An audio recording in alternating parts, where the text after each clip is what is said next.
I know the title of this video makes a very bold claim, but before you dismiss it as clickbait, please take a few seconds to guess what this product is used for. Take a good look. I came across this on a viral Japanese TikTok, and it's a belly button cleaner. I think I speak for everyone when I say that I had no idea you can even deep clean your belly button, let alone with a very specific product.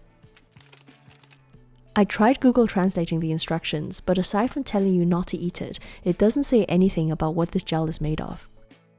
My first reaction when I saw the viral clip is that this looks exactly like Puni Gel, which is a silicone-based craft material used to make transparent jelly charms. I need to know whether Spot Jelly is simply Puni Gel for your belly button, so in this video we're going to do a deep dive into both.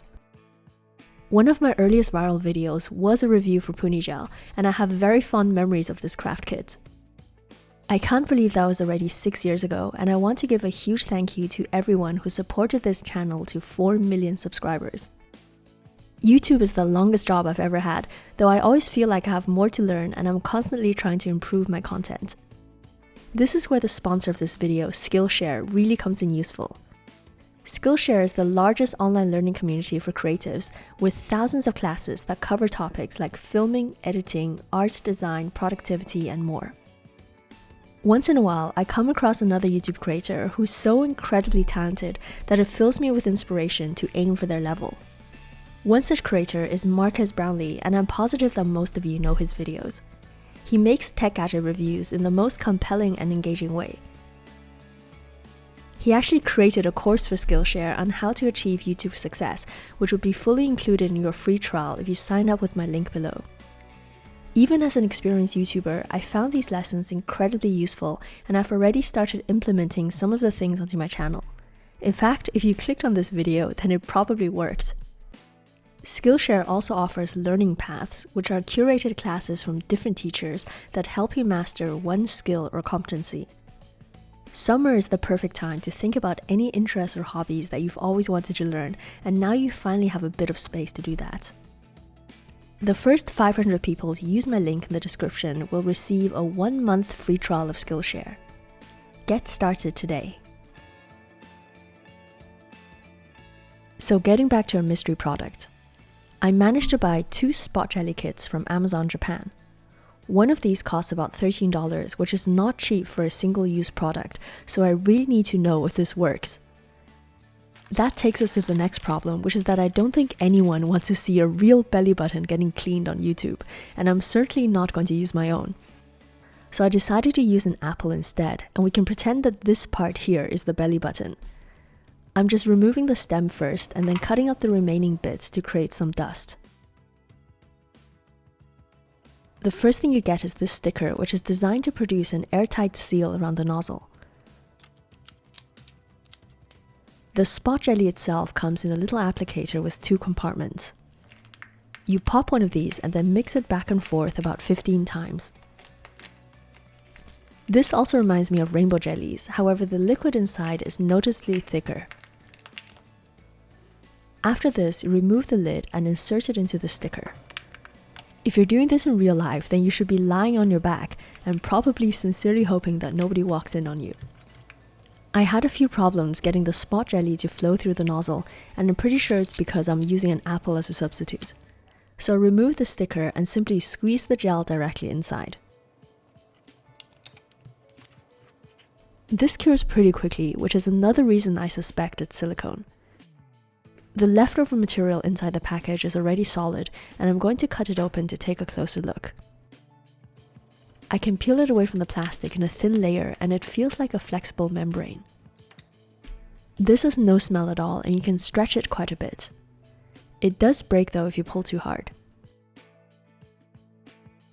This does not remind me of wax, PVA, carrageenan, or any other material that is typically used in the beauty industry that can turn from a liquid into a solid. Now it's time to check back onto our apple belly button. To my surprise, this pulls out in one entire piece, and the gel has picked up all the bits of dirt that were inside the apple stem. Texture-wise, this is quite flexible, but not very soft. The tip is thinner and it moves more, but the thicker part on the base is almost completely solid. so I don't think this is a suitable material for making squishies. However, these properties remind me even more of Puni Gel, which enforces my theory that this is simply a new type of silicone sold as a beauty product. The Puni Gel kit I got for this video features Chikawa, which is a character brand that's hugely popular in Asia right now. I love Chikawa ever since seeing it everywhere in China, and I wish you can get more of this outside Asia. This kit contains 5 packets of Puni Gel, some chunky glitter, 2 sheets of stickers, lots of charm molds, keyring findings, and tweezers. The instructions are super detailed, but Puni Gel is actually very easy and foolproof to make. I found it really interesting that they even added gram measurements for each mold. This will be incredibly useful if you're measuring your own silicone, such as with Tabba squishies, but it does feel a bit redundant here because Puni Gel always comes pre-packaged. Making the gel involves exactly the same mechanism as Spot Jelly. Just pop open the seal between both sides and push it back and forth to mix. Puni Gel recommends doing this 50 times, but I think that's complete overkill. Your hands are going to be hurting so badly, and you risk the silicone curing before you've managed to pour everything out.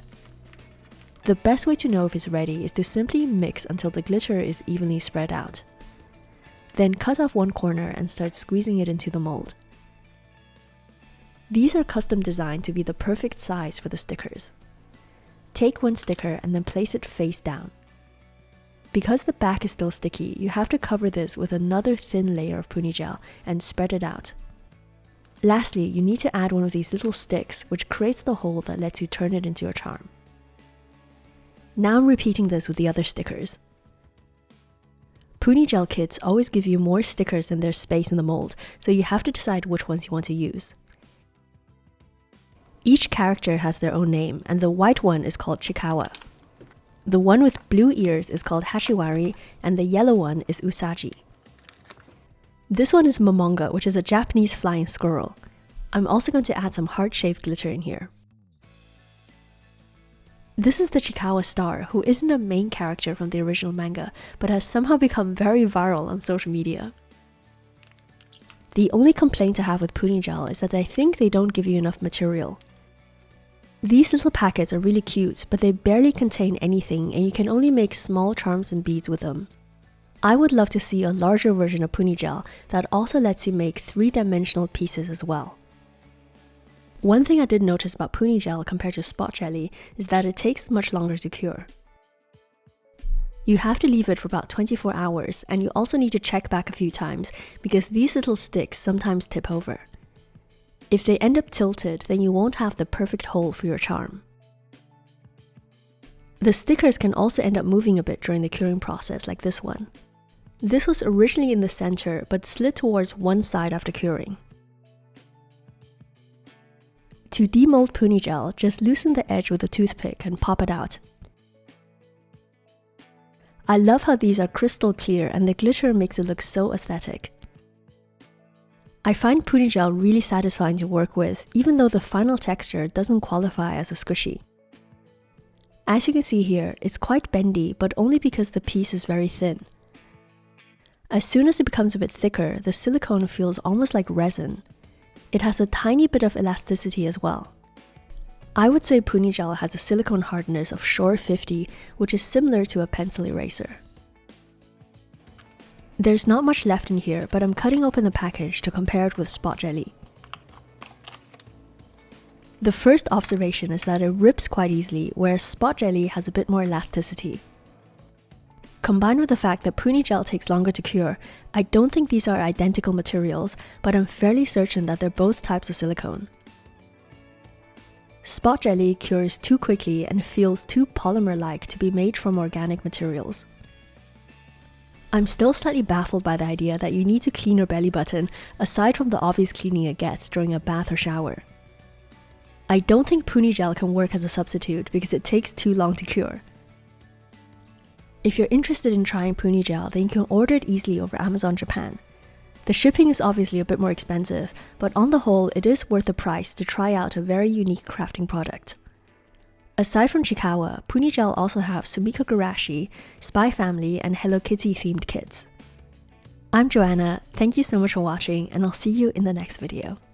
Bye!